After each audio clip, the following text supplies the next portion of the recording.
Okay, yeah. So after 100 of testing, I'm just gonna use that method.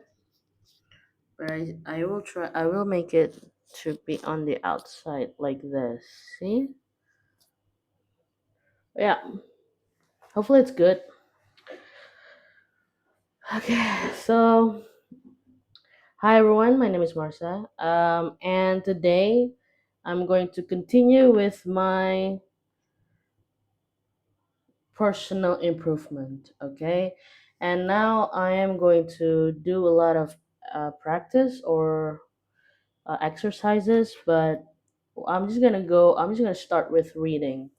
So I'm currently reading this book. It's called Getaway, written by Frederick Pohl, and I am currently in chapter 21, which is page 180. So the end of this book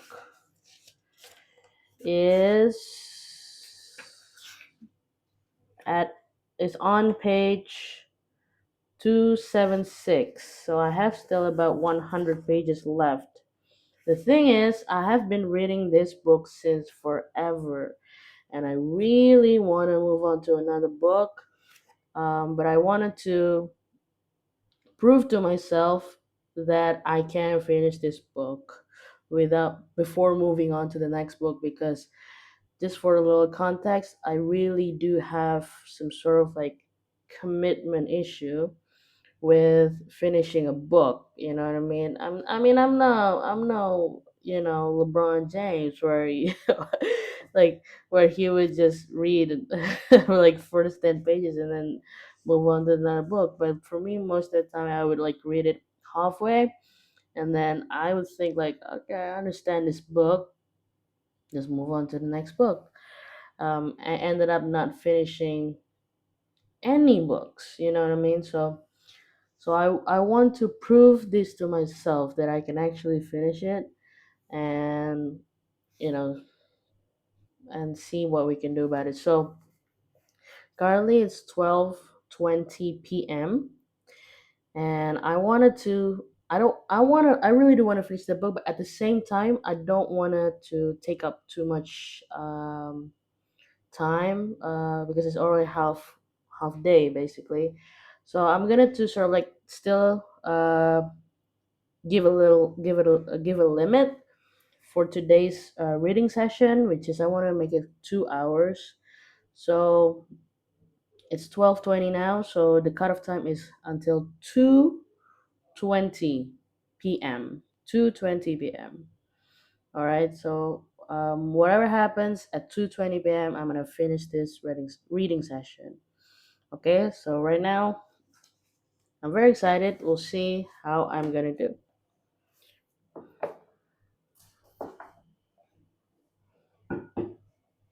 Okay, I have my water with me in case I wanted to drink, so I'm just gonna open it to make it easier. All right, so chapter 21.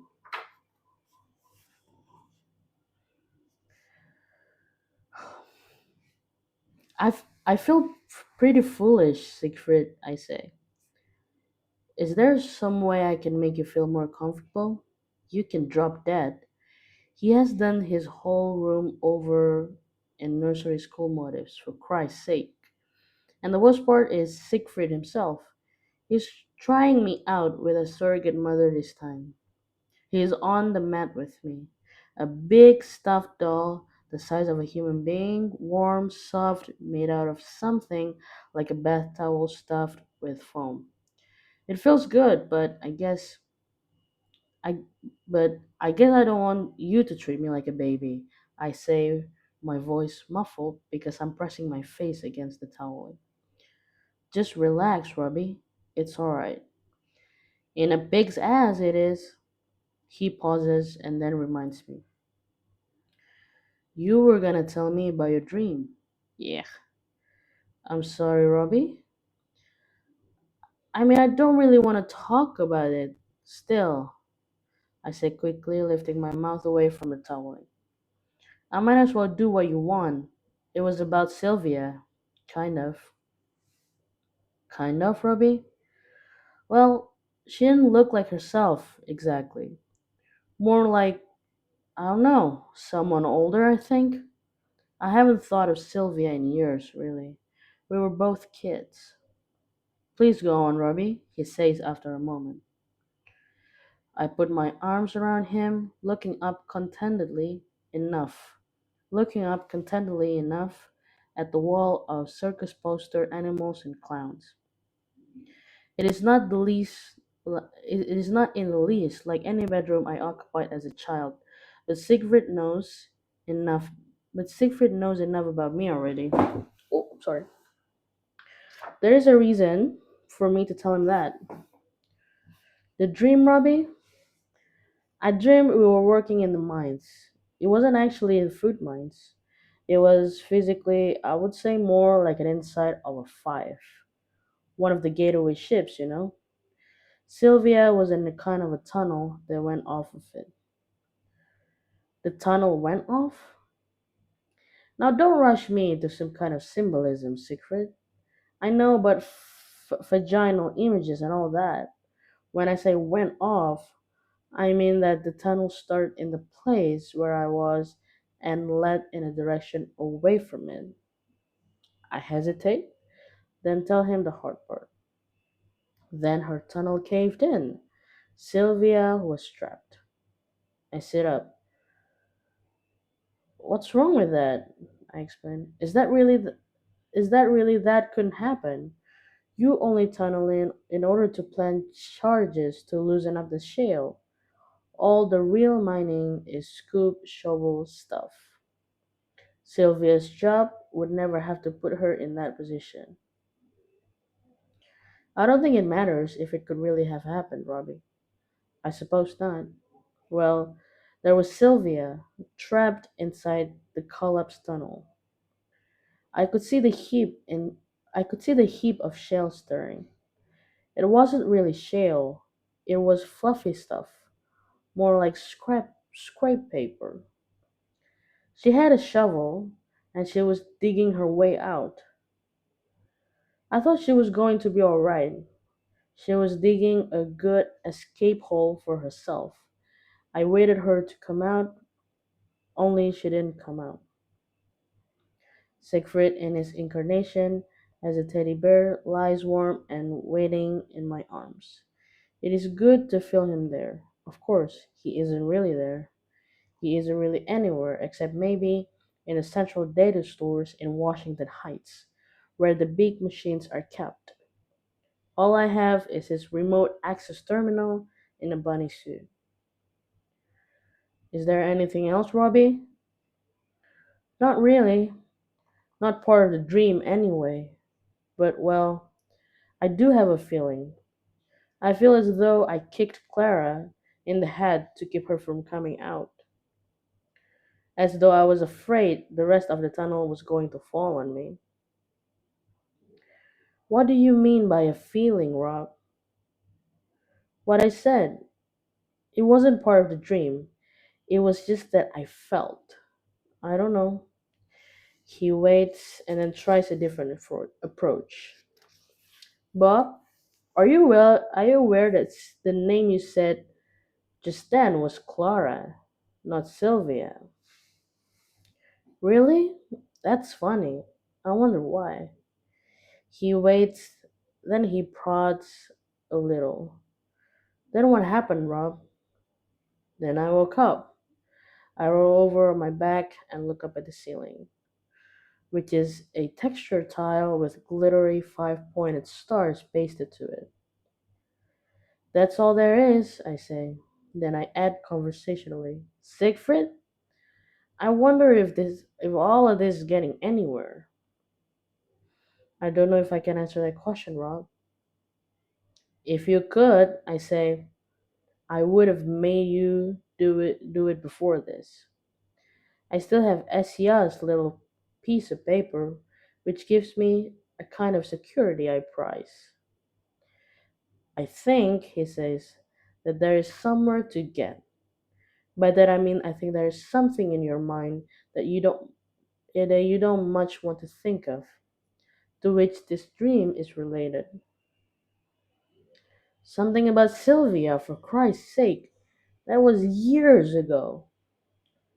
That doesn't really matter, does it? Oh shit, you bore me, Siegfried. You really do. Then I reflect.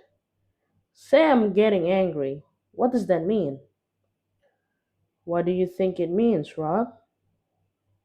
If I knew, I wouldn't have to ask you. I wonder, am I trying to cop out? Getting angry because you're getting close to something? Please don't think about process, Rob. Just tell me how you feel. Guilty, I said at once, without knowing that's what I was going to say. Guilty about what? Guilty about. I'm not sure. I lift my wrist to look at my watch. We've got 20 minutes yet. A hell of a lot can happen in 20 minutes, and I stop to think about whether I want to get really shaken up. I've got a game of duplicate lined up for that afternoon, and I have a good chance to get into the finals. If I don't mess it up, if I keep my concentration. I wonder if I oughtn't to leave early today, Siegfried, I say. Guilty about what, Rob? I'm not sure I remember. I struck the bunny neck and chuckled. This is really nice, Siegfried, although it took me a while to get used to it. Guilty about what, Rob? I screamed. About murdering her, you jerk! You mean in your dream? No, really. Twice. I know I'm breathing hard, and I know Siegfried's sensor are registering it. I fight to control myself so he won't get any crazy ideas.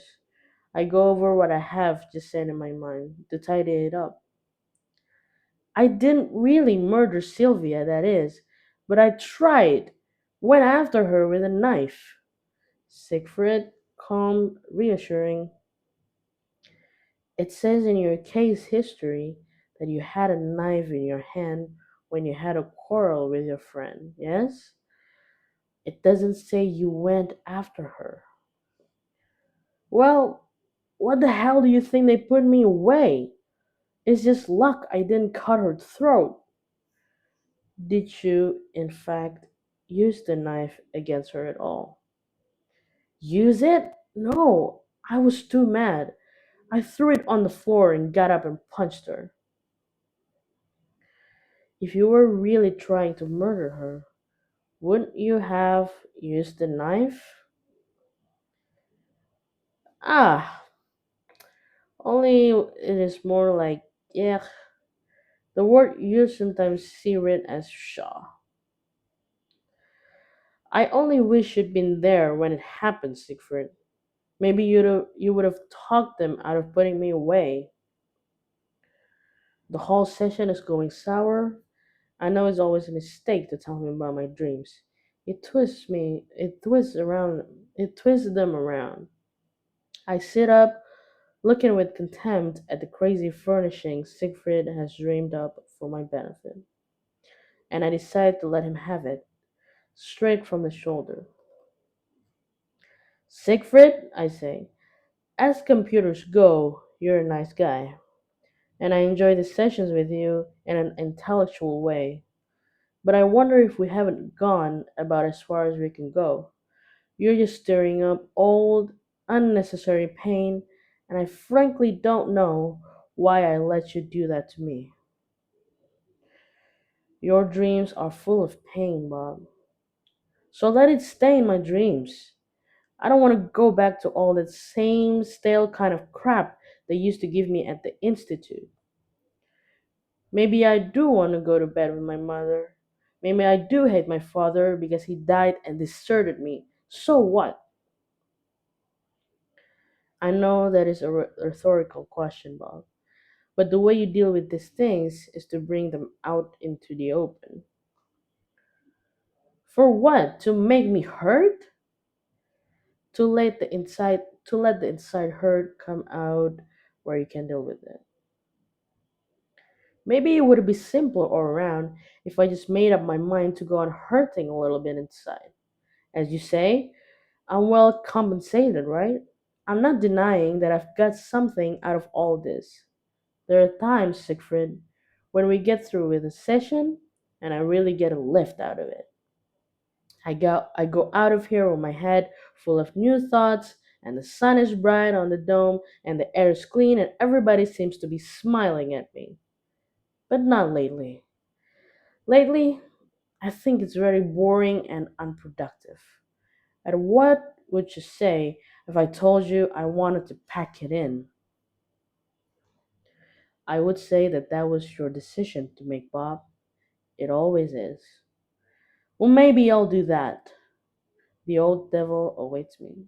He knows I'm not going to make the decision, and he's giving me time to realize it for myself. Then he says, Bob, why did you say you murdered her twice? I look at my watch before I answer, and I say, I guess it was just a slip of the tongue. I really do have to go now, Siegfried. I pass up the time in his recovery room because I don't actually have anything to recover from. Besides, I just wanted to get out of there, him and his dumb questions. He acts so wise and superior, but what does a teddy bear know? I went back to my own room that night, but it took me a long time to get to sleep. And Shiki woke me up early to tell me what was happening. There had been only three survivors, and their base award had already been announced. 17,550,000 dollars. 17,500,000. Oh, $550. Okay. And $50,000. $550,000 against royalties. That drove the sleepies out of my eyes. For what? I demanded. Shiki said, for 23 kilograms of artifacts. They think it's a repair kit, possibly for a ship, since that is where they found it in a lander of some surface on the planet. But at least they are tools of some sort. Tools. I got up, got rid of Shiki, and plodded down the tunnel to the community shower, thinking about tools. Tools could mean a lot. Tools could mean a way to open the drive mechanism in the Hitchy ships without blowing up everything around. Tools could mean finding out how the drive worked and building our own. Tools could mean almost anything, and what they certainly meant was a cash award of $17,550,000, not counting royalties, divided three ways, one of which could have been mine. It is hard to get a figure like $5,850,000 out of your mind, not to mention royalties, when you think that if you had been a little more foreseeing in your choice of girlfriends, you could have it in your pocket. Call it $6 million. At my age and health, I could have paid up full medical for less than half of that, which meant all the tests, therapies, tissue replacements, and organ transplants they could cram into me for the rest of my life, which would have been at least 50 years longer than I could expect without it. The other 3 million plus would have bought me a couple of homes, a career as a lecturer. Nobody was more in demand of successful prospector, a steady income from doing commercials on PV, women, food, cars, travel, women, fame, women, and again, there were always the royalties. They could have come to anything at all, depending on what the R&D people managed to do with the tools. Sherry's find was exactly what Getaway was all about. The pot of gold at the end of the rainbow. It took an hour for me to get down to the hospital. Three tunnel segments and five levels in the drop shaft. I kept changing my mind and going back. When I finally managed to purge my mind of envy and turned up at the reception desk, Sherry was asleep anyway. You can go in, said the ward nurse. I didn't want to wake her up. I don't think you could, he said. Don't force it, of course, but she's allowed visitors. She was in the lowest of three bunks in a 12 bedroom. Three or four of the others were occupied, two of them behind the isolation curtains, milky plastic that you could see through only vaguely. Vaguely. I didn't know who they were. Sherry herself looked quite peacefully resting, one arm under her head, her pretty eyes closed, and her strong, dimpled chin rest- resting on her wrist. Her two companions were in the same room, one asleep, one sitting under a hollow view of Saturn's rings. I had met him once or twice, a Cuban or Venezuelan or something like that from New Jersey. The only name I could remember for him was Manny. We chatted for a while, and he promised to tell Sherry I had been there.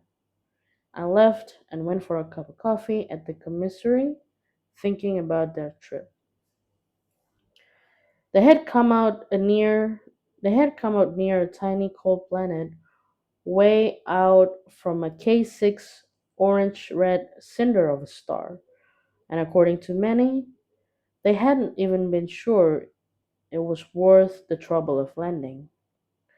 The reading showed Heechee metal radiation, but not much, and almost all of it apparently was buried under carbon dioxide snow. Manny was the one who stayed in orbit. Sherry and the other three went down, found a Heechee dig, and opened it with a great effort and, as usual, found it empty. Then they tracked another trace and found the old lander. They had had to blast to get it open, and in the process two of the prospectors lost integrity and their spacesuits too close to the blast, I guess. By the time they realized they were in trouble, it was too late for them. They froze. Sherry and the other crewmen tried to get them back into their own lander, and it must have been pure misery and fear the whole time. And at the end, they had to give up.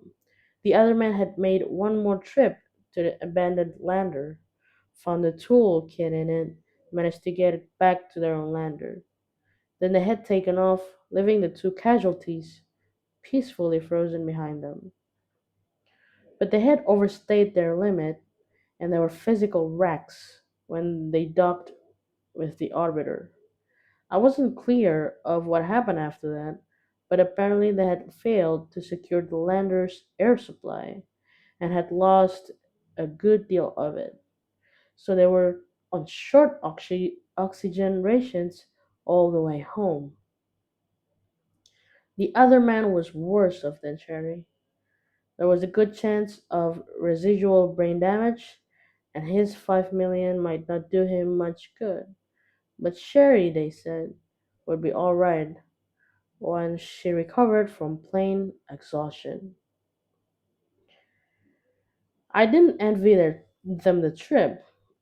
All I envied them was the reward.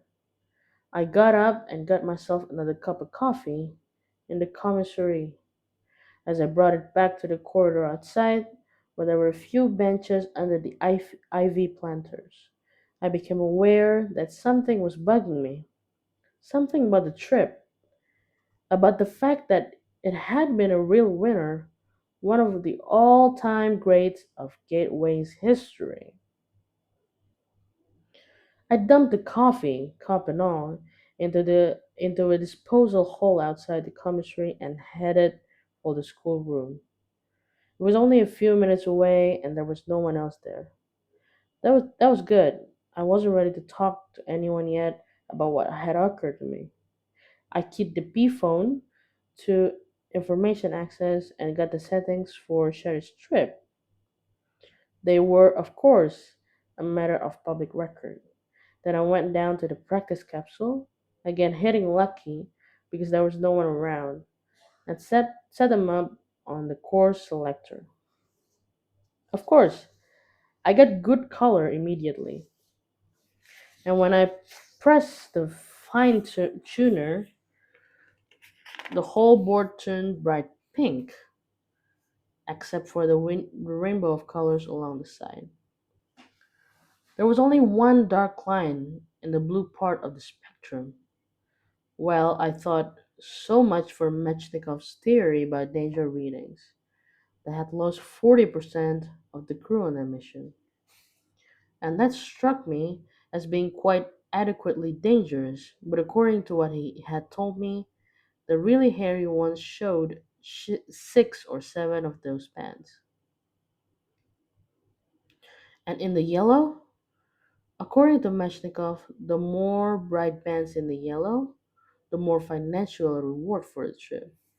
Only in this one, there were no bright bands in the yellow at all. There were two thick black absorption lines. That's all. I thumbed the selector off and sat back, so the great brains had labored and brought forth a mouse again. What they had interpreted as an indication of safety didn't really mean you were safe, and what they had interpreted as a promise of good results didn't seem to have any relevance to the first mission in more than a year that had really come up rich. Back to square one, and back to being scared. For the next couple of days, I kept very much to myself. There are supposed to be 800 kilometers of tunnels in St. Gateway. You wouldn't think there could be that many in a little chunk of rock that that's only about 10 kilometers across. But even so, only about 2% of Getaway is airspace. The rest is solid rock. I saw a lot of those 800 kilometers. I didn't cut myself off completely from human companionship. I just didn't seek it out. I saw Clara now and then. I wandered around with Shiki when he was off duty, although it was tiring for him. Sometimes I wandered by myself, sometimes with chance met friends, sometimes tagging along after a tourist group. The guides knew me and were not averse to having me along, until they got the idea that I was thinking of going myself. Then they were less friendly. They were right. I was thinking of it. I was going to have to do something sooner or later. I would have go out, or I would have go off to go home. And if I wanted to defer a decision on either of those two equally frightening prospects, I would have to decide at least to try to make enough money to stay put. When Sherry got off the hospital, we had a hell of a party for her. A combination of welcome home, congratulations, and goodbye. Sherry, because she was leaving for Earth the next day, she was shaky but cheerful. And although she wasn't up to dancing, she sat hugging me in the corridor for half an hour, promising to miss me. I got quite drunk. It was a good chance for it. The liquor was free. Sherry and her Cuban friend were picking up the check. In fact, I got so drunk that I never did get to say goodbye to Sherry because I had to head for the toilet and Chuck. Drunk as I was, that struck me as a pity. It was genuine Scotch from Scotland Glenagle, none of your local white lightning boiled out of God knows what. Throwing up cleared my head. I came out and leaned against the wall, my face buried the ivy, breathing hard, and by enough oxygen got into my bloodstream that I could recognize Francie Herrera standing next to me. I even said, "Hello, Francie." He grinned apologetically. The smell. It was a real strong. Sorry, I said huffily. And then he looked surprised. No, what do you mean? I mean, it is bad enough on the cruiser, but every time I come to Getaway, I wonder how you live through it. And in those rooms, phew.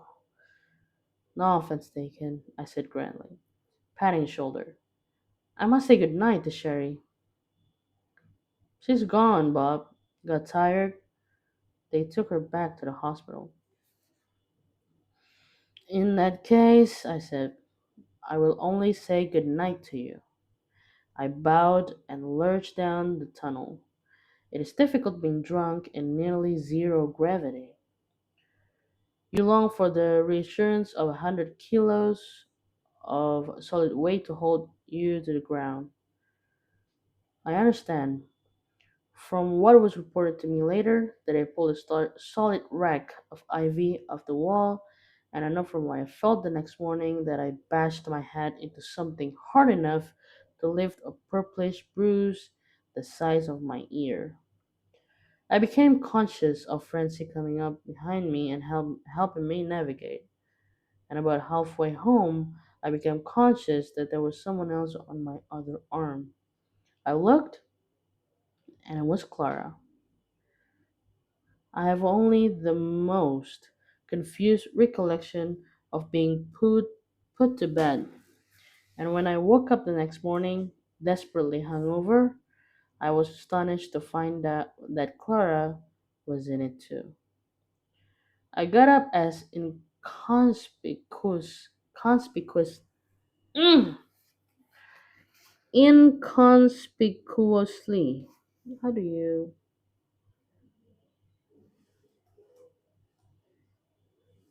conspicuously?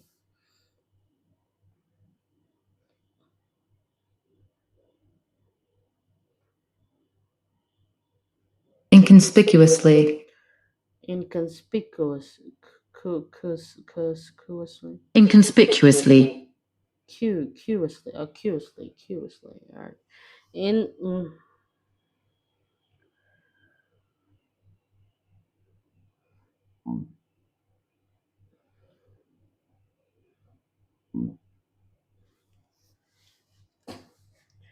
I got up as inconspicuously as I could and headed for the bathroom, needing a lot to throw up some more. It took quite a while, and I topped it off with another shower, my second in 4 days, and a wild extravagance, considering my financial state. But I felt a little better, and when I got back to my room, Clara had got up, fetched tea, and probably from Shiki, and was waiting for me. Thanks, I said, meaning it. I was infinitely dehydrated. A sip at a time, old horse, she said anxiously. But I knew enough not to force much into my stomach. I managed two swallows and stretched out in the hammock again. But by then, I was pretty sure I would live. I didn't expect to see you here, I said. You were, insistent, she told me. Not much on performance, but awfully anxious to try. Sorry about that.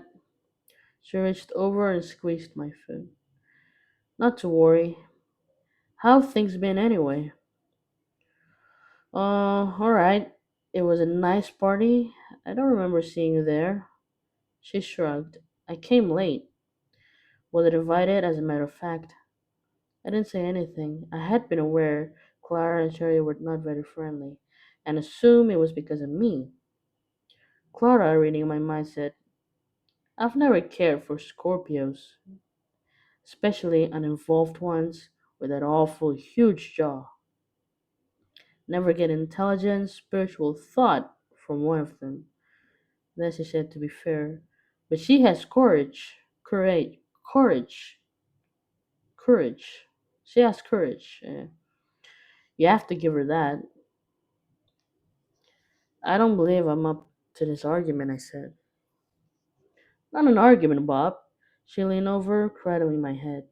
She smelled sweaty and female, rather nice, in some circumstances, but not quite what I wanted right then. Hey, I said, whatever became of musk oil? What? I mean, I said, suddenly realizing something had been true for quite a while. You used to wear that perfume a lot. That was the first thing I remember noticing about you. I thought of Francie Herrera's remark about the getaway smile and realized it had been a long time since I had noticed Clara smelling particularly nice. Honey, Bob, are you trying to start an argument with me? Certainly not, but I'm curious. When did you stop wearing it? She shrugged and didn't answer, unless looking annoyed is an answer. It was enough of an answer for me because I told her often enough that I liked the perfume. So how are you doing with your shrink? I asked to change the subject. It didn't seem to be any improvement, Claire said without warmth. I guess you're feeling pretty run with the head. I think I'll go home now. No, I mean it, I insisted. I'm curious about your progress. She hadn't told me a word, though I knew she had signed up, and she seems to spend 2 or 3 hours a day with him. Or it. She had elected to try the machine service from the corporation computer I knew. Not bad, she said distantly. Get over your father fixation yet? Bob, did it ever occur to you that you might get some good out of a little help yourself? Funny you should say that. Louise Forehand said the very same thing to me the other day. Not funny. Think about it. See you later. I dropped my head back after she had gone and closed my eyes. Go to a shrink? What did I need with that? All I needed was one lucky friend like Sherry's. And all I needed to make that was the guts to sign up for another trip.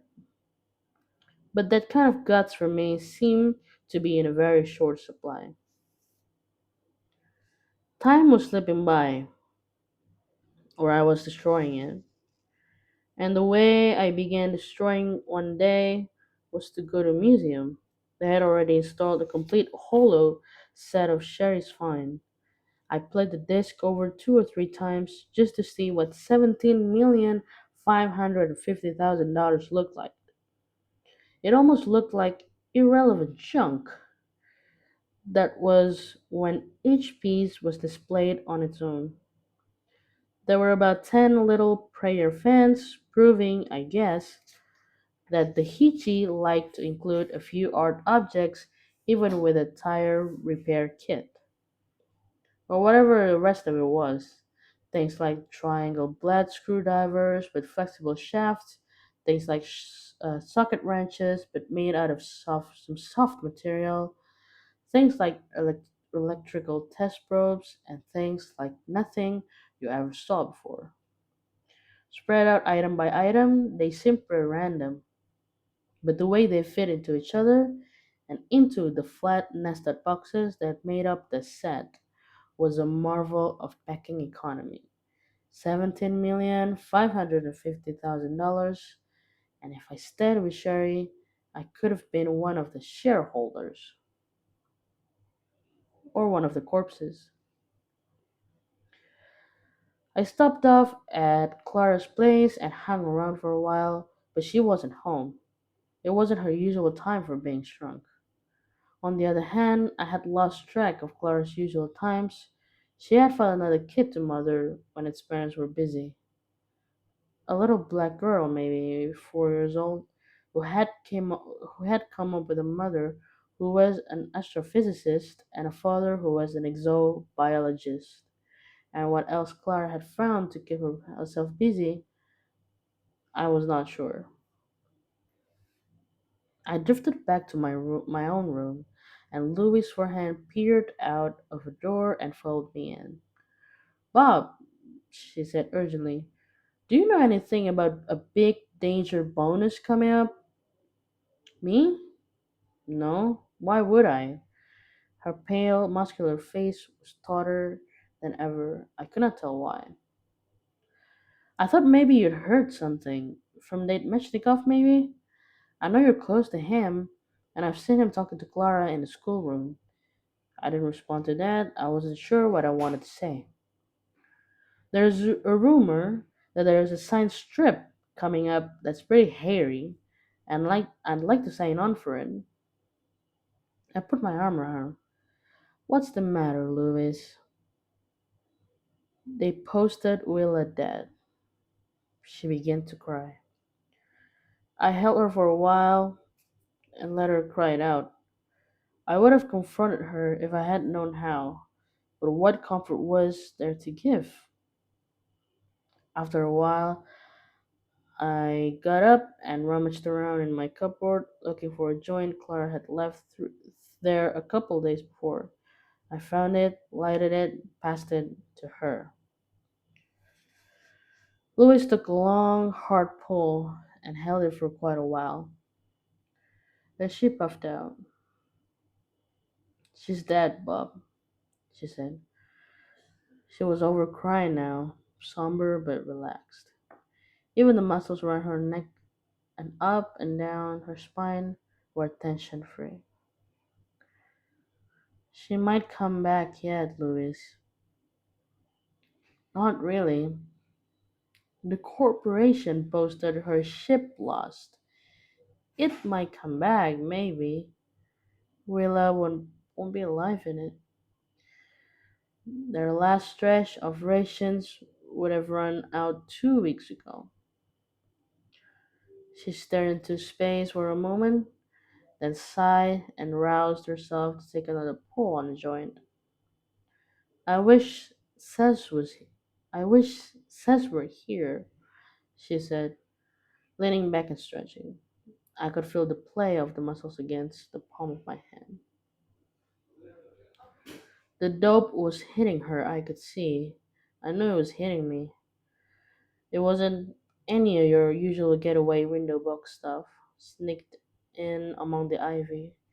Clara had got hold of pure Naples red from one of the cruiser boys she'd ground on the slopes of Mount Vesuvius, Vesuvius, between the rows of vines that made Lacrimae Christi wine. She turned toward me and snuggled her chin into my neck. I really love my family, she said, calmly enough. I wish we had it lucky here. We were about due for some luck. Hush, honey, I said, nuzzling into her hair.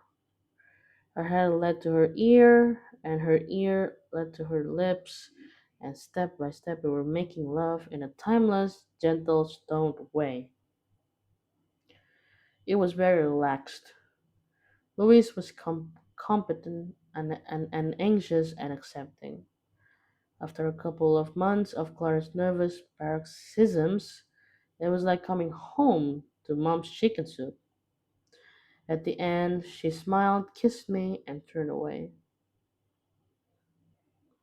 She was very still, and her breathing was even. She lay silent for a long time, and it wasn't until I realized that my wrist was getting damp that I knew she was crying again. I'm sorry, Bob, she said when I began to pet her. It's just that we never had any luck. Some days I can live with that fact, and some days not. This is one of the bad ones. You will. I don't think so. I don't believe it anymore. You got here, didn't you? That's pretty lucky. She twisted herself around to face me, her eyes scanning mine.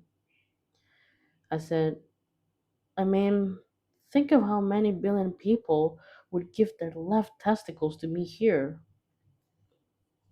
Louis said slowly. Bob, Bob, she said, do you know how we managed to get here? Sure, Sass sold his air buddy.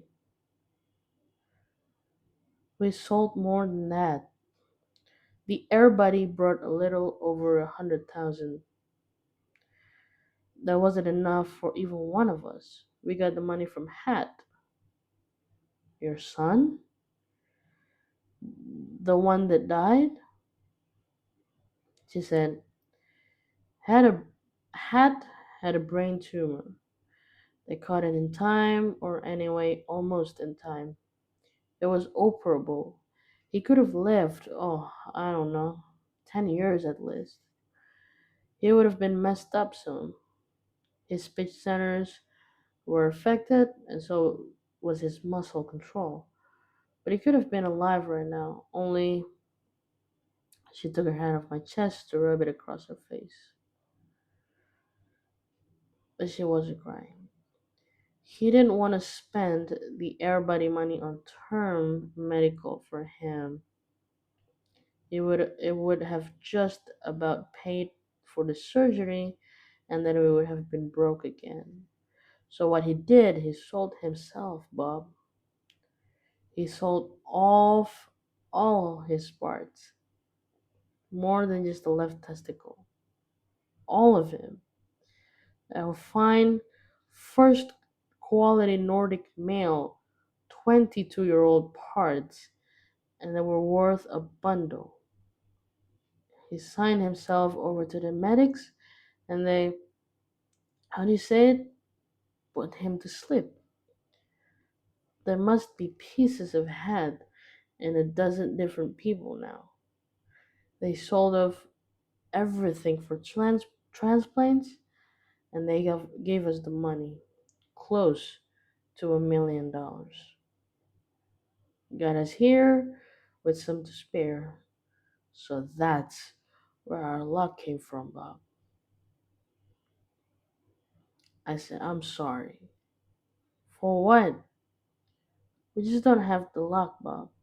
Hat's dead, Will is dead, God knows where my husband is, or our one last surviving kid.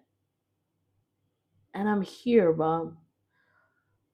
Half the time I wish with all my heart that I were dead too. I left her sleeping in my bed and wandered down to Central Park. I called Clara, found her out, left a message to say where I was, and spent the next hour or so on my back looking up at the mulberries ripening on the tree. Ripening. There was no one there except for a couple of tourists taking a fast look through before their ship left. I didn't pay attention to them, didn't even hear them leave. I was feeling sorry for Louise and for all the four hens, and even sorrier for myself. Everybody, what's that?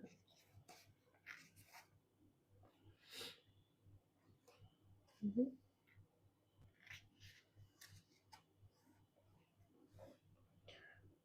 I want to search everybody.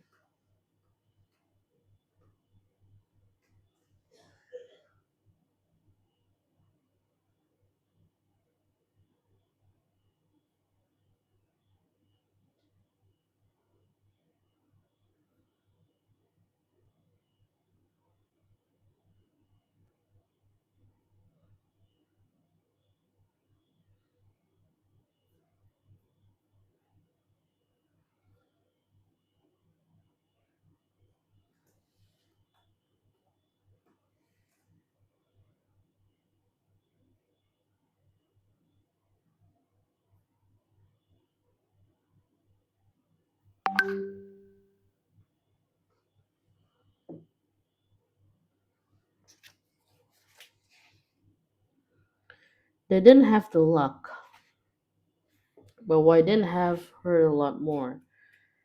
I didn't have the courage to see where my luck would take me.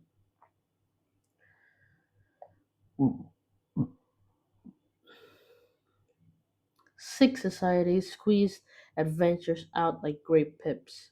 The grape pips don't have much to say about it.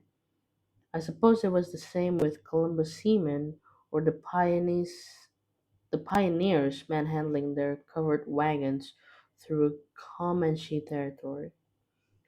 They must have been scared witless, like me, but they didn't have much choice, like me. But God, how frightened I was. I heard voices, a child's and a light, slower laugh that was Clara's. I sat up. Hello, Bob, she said, standing before me with her hand on the head of a tiny black girl in cornrow hair. This is Waddy. Hello, Waddy. My voice didn't sound right, even to me. Clara took a closer look and demanded, "What's the matter?" I couldn't answer that question in one sentence, so I chose one facet. Will of forehands been posted dead. Clara nodded without saying anything. Weddy piped, "Please, Clara, throw the ball." Clara tossed it to her, caught it, tossed it again, all in the getaway adagio. I said, "Louis wants to go on a danger bonus lunch. And I think what she wants is for us to go and take her with us." Oh? Well, what about it? Has Dane said anything to you about one of his specials? No. I haven't seen Dane for, I don't know. Anyway, he shipped out this morning on a one. He didn't have a farewell party, I protested, surprised. She pursed her lips. The little girl called, "Hey, mister! Catch!" When she threw the ball, it came floating up like a hot air balloon to a mooring mast. But even so, I almost missed it. My mind was on something else. I tossed it back with concentration. After a minute, Clara said, "Bob, Bob, Bob, I'm sorry. I guess I was in a bad mood." Yeah, my mind was very busy. She said, play.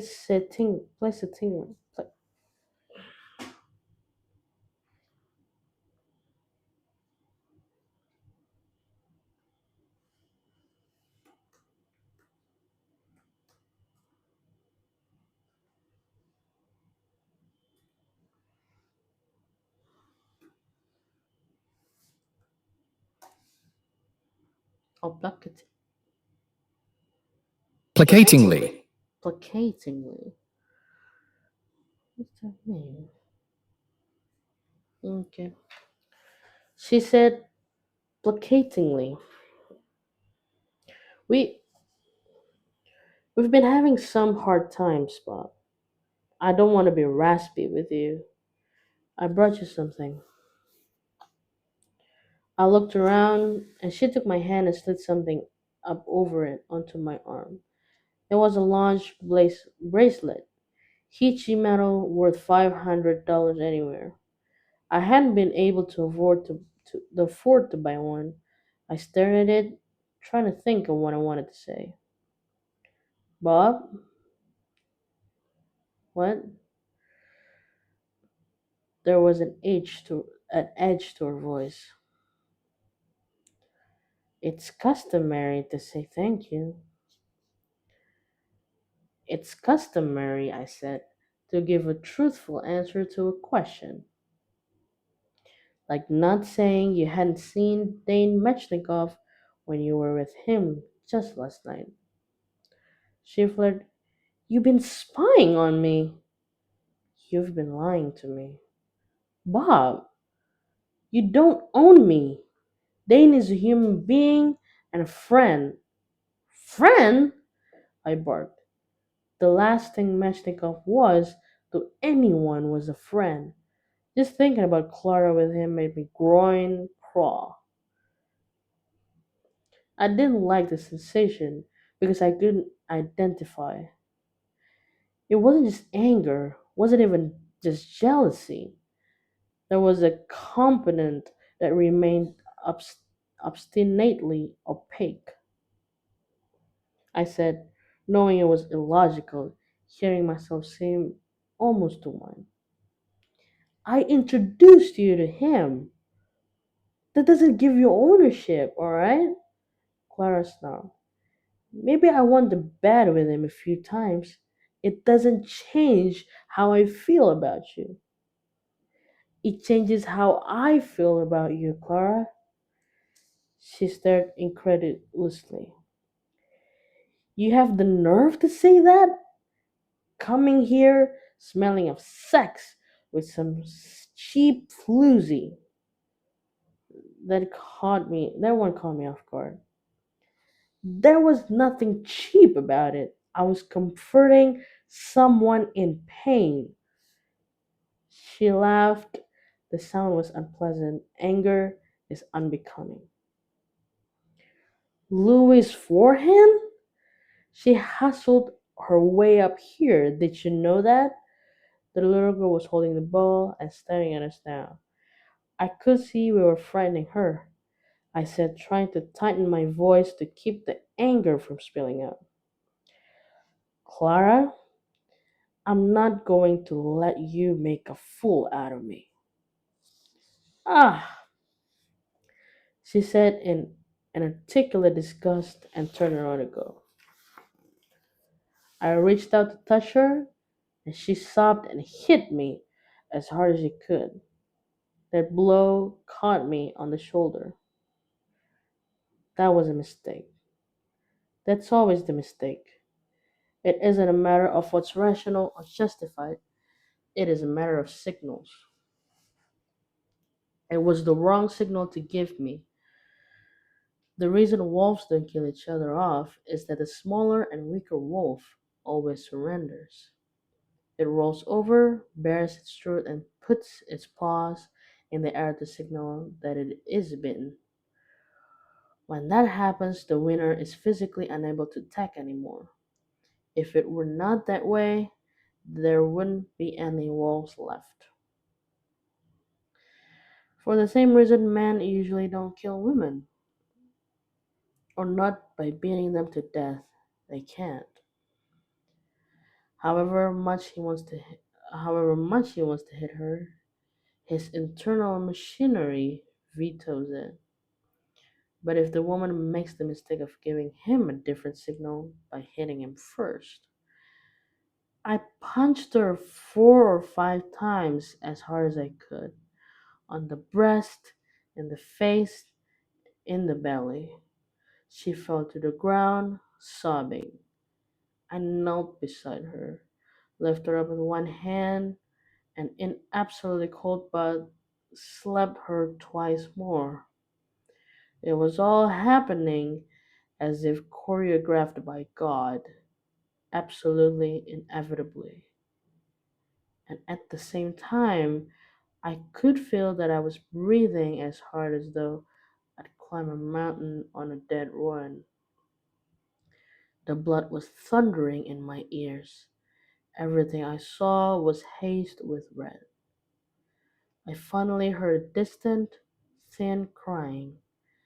I looked and saw the little girl Waddy staring at me, her mouth open, tears rolling down her white, purplish black cheeks. I started to move toward her to reassure her. She screamed and ran behind a grape trellis. I turned back down toward Clara, who was sitting up, now looking at me, her hand cupped over her mouth. She took the hand away and stared at something in it, a tooth. I didn't say anything. I didn't know what to say. I didn't trust myself to think of anything. I turned and left.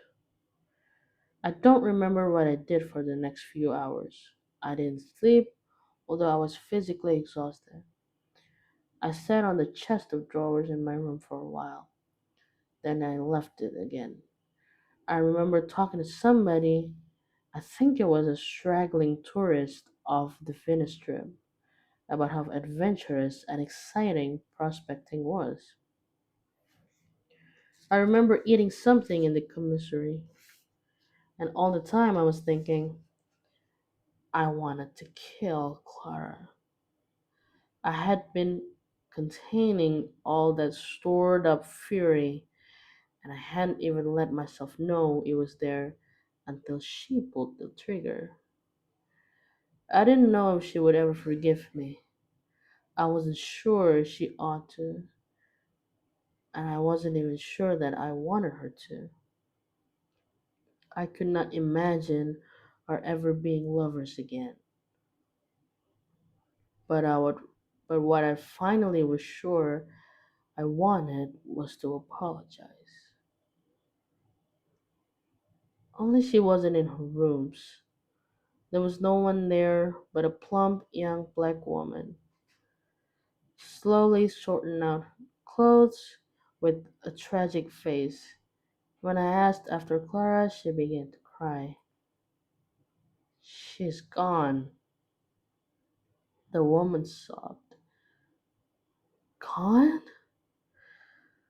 Oh, she looked awful.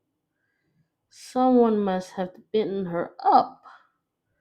She brought Waddy back and said she wouldn't be able to take care of her anymore. She gave me all her clothes, but what I'm going to do with Waddy when I'm more king. Gone where? The woman lifted her head. Back to Venus on the ship. It left an hour ago. I didn't talk to anyone else. Alone in my own bed, somehow I got to sleep.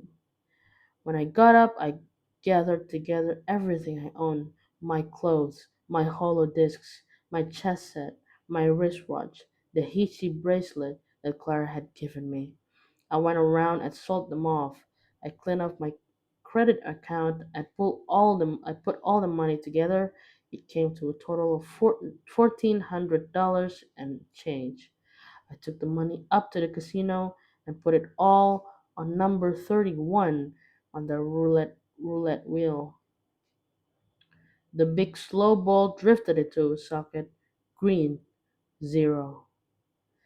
I went down to Mission Control and signed for the first one that was available, and 24 hours later, I was in space. Woo!